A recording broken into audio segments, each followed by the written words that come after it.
வணக்கம். என்ன செய்தியை பார்க்க போறோம்னு கேட்டீங்கன்னா, திமுக இனி தேராது, புள்ளி விவரத்தை வெளியிட்டு புலம்பி தீர்த்த முன்னாள் அமைச்சர்கள். ஸ்டாலின் முன்பாகவே தேம்பி தேம்பி அழுத மாவட்ட செயலாளர்கள். ஸ்டாலின் காண்டாகி அழுகுறனெல்லாம் கட்சி பதவி விட்டு ஓடுங்க, ஏன் தோத்தம்னு உங்களை கூப்பிட்டு கேட்டதுக்கு என்னையே அழ வச்சிருக்க போல இருக்குது, போங்கடாட்ட அப்படின்னு வந்திருந்த மாவட்ட செயலாளர்களையும் முன்னாள் அமைச்சர்களையும் வறுத்தெடுத்திருக்கிறாரு முன்னாள் முதலமைச்சர். ஏன் அழுதாங்க, என்ன புள்ளி விவரத்தை வெளியிட்டாங்க, ஏன் திமுக தேராதுன்னு முன்னாள் முதலமைச்சர் முன்பாக, கட்சி தலைவருக்கு முன்பாகவே இவங்க ஏன் ஓபனா போட்டு உடைச்சாங்க அப்படி எல்லா விவரத்தையும் நாம இங்க பார்க்க போறோம். ஆனா அதற்கு முன்பாக இதுவரைக்கும் நம்ம சேனலை நீங்க சப்ஸ்கிரைப் பண்ணவே இல்லையா அப்படின்னா சப்ஸ்கிரைப் பண்ணிக்கங்க. சப்போர்ட் பண்றதா இருந்தா இந்த வீடியோக்கு ஒரு லைக் போடுங்க. முதல்ல முன்னாள் அமைச்சர்களும் மாவட்ட செயலாளர்களும் நம்ம தேர மாட்டோம், புள்ளி விவரத்தை பாத்தீங்களா அப்படின்னு சொல்லி இருக்கிறாங்க. என்ன புள்ளி விவரம் என்று பார்க்கின்ற பொழுது 17 மாவட்ட செயலாளர்கள் இந்த தேர்தலில் தோத்து போயிருக்கிறாங்க. மாவட்ட செயலாளர் என்றால் ஏதோ அதிமுகவில் பிச்சைக்காரர் இருப்பான் பாரு, அந்த மாதிரிலாம் கிடையாது. அங்கெல்லாம் கோட்டீஸ்வரர்கள் இருப்பாங்க, குறுநில மன்னர்களா இருப்பாங்க. மாவட்ட செயலாளர் தோத்துட்டாங்கன்னா அந்த கட்சி மீண்டும் எழுந்து வருவது சந்தேகம். மாவட்ட செயலாளர்கள் தான் ஒன்றிய செயலாளர்களுக்கு நிதி கொடுப்பது, கட்சி நிர்வாகிகளுக்கு நிதி கொடுப்பது, தலைமையானது என்ன சொல்லுதோ அதை கேட்டு செயல்படுறவங்க. மொத்தத்துல தலைமையுடன் நேரடி தொடர்பில் இருக்கக்கூடியவங்க மாவட்ட செயலாளர். அந்த மாவட்ட செயலாளர் 17 பேர் தோத்துட்டாங்க. ரெண்டாவது, திமுக பொறுத்த வரைக்கும் 10 மாவட்டங்கள்ல ஒரு தொகுதியில் கூட ஜெயிக்கல. 10 மாவட்டங்கள்ல ஒரு தொகுதியில் கூட ஜெயிக்கல கூட பரவாயில்ல. திமுகவினுடைய ஆண்டாண்டு காலமாக கோட்டையா இருக்கக்கூடிய சென்னை மண்டலமும் சரி, காஞ்சிபுரம் மண்டலமும் செங்கல்பட்டு மண்டலமும் ஒரே ஒரு தொகுதி கூட ஜெயிக்கவே இல்லை. ரெண்டாவது, தெற்கு மண்டலம் ஜெயலலிதா அவர்கள் இறந்த பிறகு தென் மண்டலமானது திமுகவுக்கு சாதகமா வந்தது. சோ அங்கேயும் ஜெயிக்கல.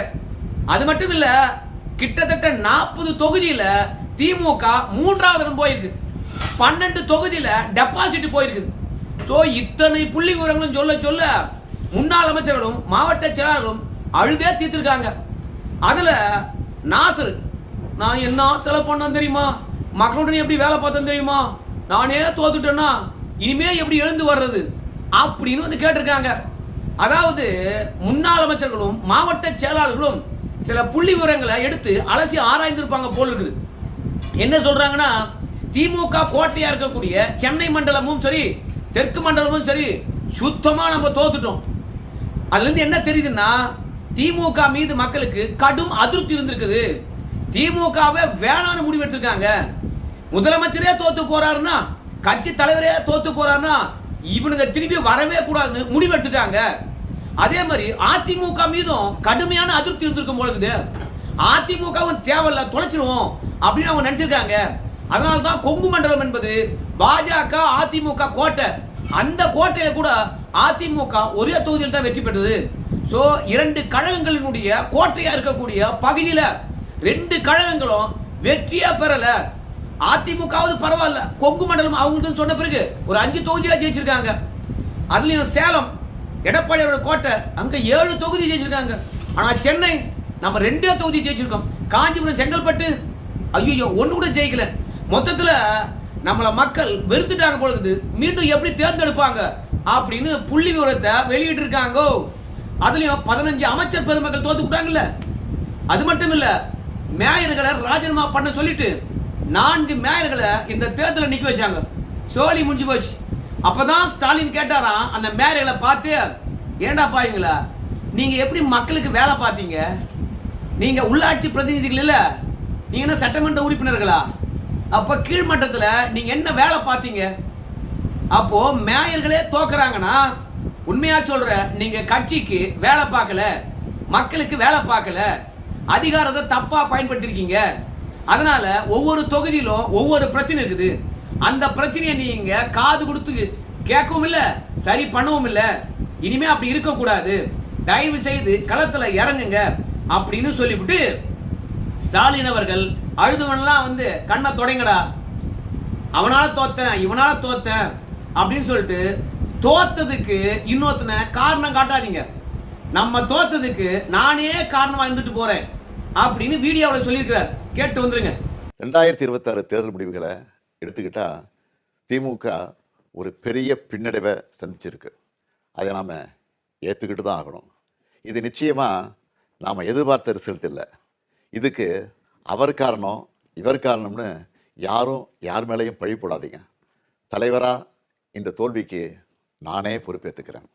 வெற்றி கிடைக்கும்போது எனக்கு தான் அந்த கிரெடிட் வந்து சேருது. அப்போ தோல்வி அடையும் போதும் அந்த பழியை நான் தான் ஏற்றுக்கணும். அதுதான் ஒரு நல்ல தலைவருக்கான இலக்கணம். பத்தியா, உண்மையாவே ஸ்டாலின் அவர்களை வந்து நம்ம பாராட்டலாம். ஏன்னு கேட்டீங்கன்னா, ஆலோசனை கூட்டத்தில் செந்தில் பாலாஜி அவர்களை முன்னிறுத்தி ஒரு பெரிய விவாதமே போச்சு. கொங்கு மண்டலத்தில் செந்தில் பாலாஜி போட்டீங்கன்னா கொங்கு மண்டலம் கோட்டையாகும்னு சொன்னீங்க. கொங்கு மண்டலத்தில் 2 தொகுதி ஜெயிச்சிருக்கும். செந்தில் பாலாஜி அவர்கள் எவ்வளவு இறைச்சார் தெரியுமா? கொங்கு மண்டலம் இவ்வளவு இறைச்சும் ஏன் தோத்தம் தெரியுமா? கொங்கு மண்டலத்தில் இருக்கக்கூடிய ஒரு கட்சிக்காரன கூட செந்தில் பாலாஜி அவர்கள் மதிக்கவே இல்லை. அவனுக்கு முக்கியத்துவமே கொடுக்கல. கரூர்ல இருந்து எல்லாரையும் கூட்டு வந்தாங்க. அவ கொங்கு மண்டலத்தில் இருக்கக்கூடியவன் எனக்கு இழிச்சு வாயினா. இந்த மாதிரியான பிற கட்சியிலிருந்து வந்தவனுக்கு முக்கியத்துவம் கொடுத்தீங்க பாருங்க. அதனால தான் நம்ம கட்சியை தோத்துது அப்படின்னு வந்து ஒருத்தர் மேல ஒருத்தர் பழி போட்டுன்னு இருந்தாங்க. உடனே ஸ்டாலின் வந்து வாய மூடுறீங்களா, இன்னைக்கு நாம கூட்டணியுடன் வந்து உதயசூரியன் சின்னத்துல 59 தொகுதி ஜெயிச்சிருக்கணும்னா அதுக்கு அதிமுக வந்தான் பாரு, அவன் 10 பேர் காரணம். இல்லைன்னா நம்ம கூட்டணியுடன் வந்து 49 தொகுதி தான் ஜெயிச்சிருப்போம். மொத்தமாவே திமுக 44 தொகுதி தான் ஜெயிச்சிருக்கோம். 10 அதிமுகவினர் இப்ப வந்து சேர்ந்து வெற்றி பெற்றிருக்காங்க. பரம்பரையா இருக்கக்கூடிய திமுக காரன் தோத்தே போயிட்டான். அதனால அதிமுக வந்தான், அந்த கட்சியிலிருந்து வந்தான் அப்படின்னு குறை சொல்லாதீங்க. உட்கட்சி பூசல்னால தான் நம்ம ஒட்டுமொத்தமா தோத்தோம்.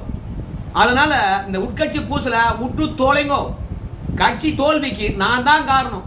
வெற்றி பெற்றால் இந்த ஸ்டாலின் அவர்களால் தான் வெற்றி பெற்றோம் அப்படின்னு சொல்றீங்க. அதற்கான கிரெடிட் எனக்கு வந்தது.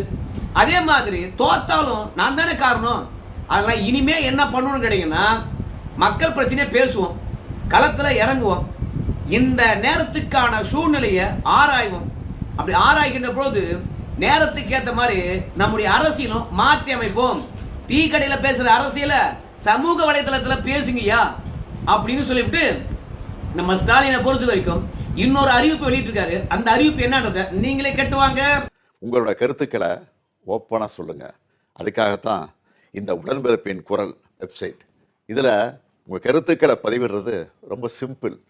உங்கள் வாய்ஸ்லேயே பேசி கருத்துக்களை சொன்னீங்கன்னா அதுவே டைப் ஆகிடும்.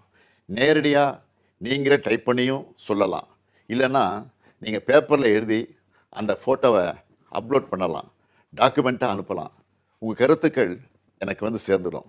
அதையெல்லாம் படித்து பரிசீலித்து நம்ம அடுத்த கட்ட நடவடிக்கையை வடிவமைக்க போகிறேன். நம்மளோட அணுகுமுறை, சிந்தனை, செயல்பாடு எல்லாத்தையும் மாற்றி ஆகணும். காலத்துக்கு ஏற்ற மாதிரி எவால்வ் ஆகித்தான் ஆகணும். உங்கள் கருத்துக்களின் அடிப்படையில் டிஎம்கே 2.0 வரும்.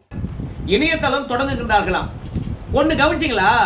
முன்னாள் முதலமைச்சர் ஸ்டாலின் அவர்களுடைய பேச்சில் பெரிய மாற்றம் வந்திருக்குமே. கடந்த காலங்களில் தமிழை சுத்தமா பேசுவார். ஆனா இப்போ ஆங்கிலம் கலந்து தமிழ் பேசுறார். நானே கொஞ்சம் அதிகப்படியான தமிழ் பேசுறேன். ஆனா தமிழே அதிகமா பேசின ஸ்டாலின் இப்போ ஆங்கிலத்தை அதிகமா கலந்து பேசுறார்.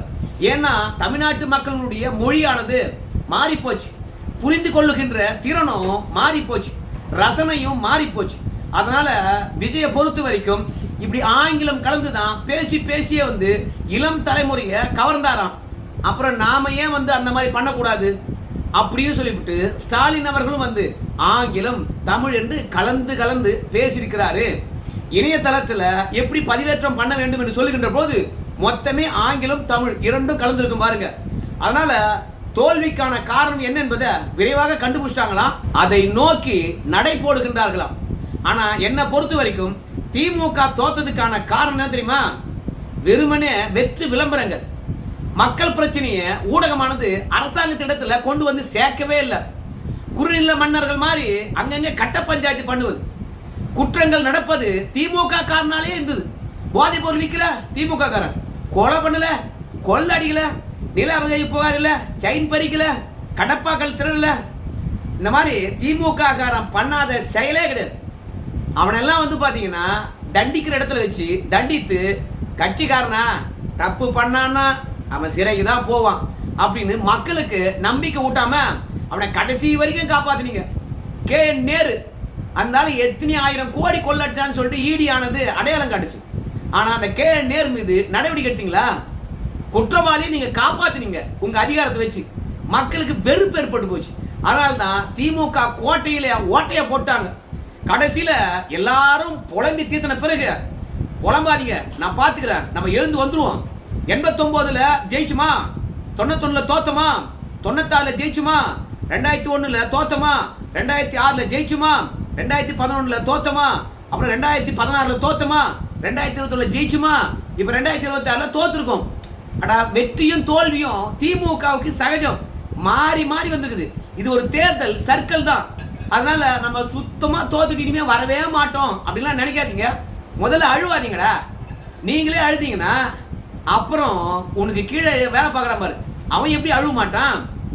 ஆனால் நான் என்ன சொல்றேன்னு கேட்டீங்கன்னா, என்னால வேலையே செய்ய முடியாது அப்படின்னு நினைக்கிறவங்க தயவு செய்து பொறுப்பை விட்டுட்டு வெளியே போங்க அப்படின்னு ஸ்டாலின் கத்திருக்கிறாரு.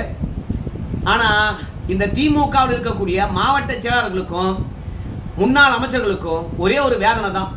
என்ன வேதனை அப்படின்னு பார்க்கும்போது, திமுக வெற்றி பெறதுக்கு மிக முக்கியமான காரணம் பரிசு பொருட்கள் கிடையாது, பணம் கிடையாது, திமுக செய்த நலத்திட்டங்கள் கிடையாது, வேற என்ன அப்படின்னு போது நீங்க வீடியோவை தொடக்கத்துல இருந்து பாத்தீங்கன்னா ஒரு விஷயத்த சொல்லியிருப்பேன். திமுக வெற்றி பெறதுக்கு மிக முக்கியமான காரணம் கூட்டணி தான். அந்த கூட்டணி இப்ப திமுகவுக்கு இருக்குதா? திமுக கூட்டணி கட்சி எல்லாம் தவேகாரன் அபேஸ் பண்ணிட்டான். திமுக கிட்ட ஒரே ஒரு கூட்டணி இருக்குது, இல்ல ரெண்டு இருக்குது. ஒன்னு தேமுதிக, இன்னொன்னு கொங்கு நாடு தேசிய மக்கள் கட்சி. இந்த ரெண்டு தான் இருக்கு. மத்த அத்தனையும் விஜய் அபேஸ் பண்ணிட்டார். இப்போ தவேகாவுடன் இருக்கக்கூடிய திமுக கூட்டணி கட்சிகள் திரும்பி வருமா அப்படின்னு கேட்டா திரும்பி வர்றதுக்கான வாய்ப்பே இல்லை. கூட்டணி கட்சிகளை பொறுத்த வரைக்கும் இப்ப நாங்க திமுகவுடன் தான் இருக்கிறோம், ஆனால் உங்க ஆட்சியை அமைப்பதற்கு விஜய்க்கு நாங்க ஆதரவு தரோம் அப்படின்னு சும்மா பம்மாத்து காட்டுறாங்க. ஆனா நிச்சயமா சரி, அவங்களை பொறுத்த வரைக்கும் திரும்பி வரமாட்டாங்க. அவங்க மனசுல என்ன ஏற்பட்டு போச்சுன்னா, இந்த விஜய் தனியா நின்று 108 தொகுதி வெற்றி பெற்றிருக்கான், 34.5% வாக்கு வாங்கியிருக்கான். இவன் தனித்து நின்ற இந்த அளவு சாதித்திருக்கான்னா, நம்ம போய் நின்னா அவனும் கன்ஃபார்மா வெற்றி பெறுவான், நாமளும் கன்ஃபார்மா வெற்றி பெறுவோம். இப்படி தொடர்ச்சியா அவன் வெற்றி பெற இருக்கின்ற இந்த காலகட்டத்தில் திமுகவுடன் சேர்ந்து நாம ஏன் அழியணும்? திமுகவையே நம்ம தூக்கி பிடிக்கணும்? இல்ல திமுக ஆனது நம்மளுக்கு என்ன முக்கியத்துவம் கொடுத்துச்சு? நம்ம ஆட்சியிலும் பங்கு அதிகாரத்திலும் பங்குன்னு சொன்னோம். ஆனா ஆட்சியிலும் பங்கு அதிகாரத்திலும் பங்கு கொடுக்கலனா கூட பரவாயில்ல, அதிக தொகுதியால் கொடுத்துச்சா? அதனால வெற்றி கண்ணுக்கு எதிர தெரியுது. விஜய் கூட நம்ம சேர்ந்தோம்னா இன்னும் அது உறுதியாகுது. நாம ஏன் திமுகவுடன் வரணும் அப்படின்னு கூட்டணி கட்சிகளை பொறுத்த வரைக்கும் உள்ளாட்சி தேர்தலே வரமாட்டாங்க.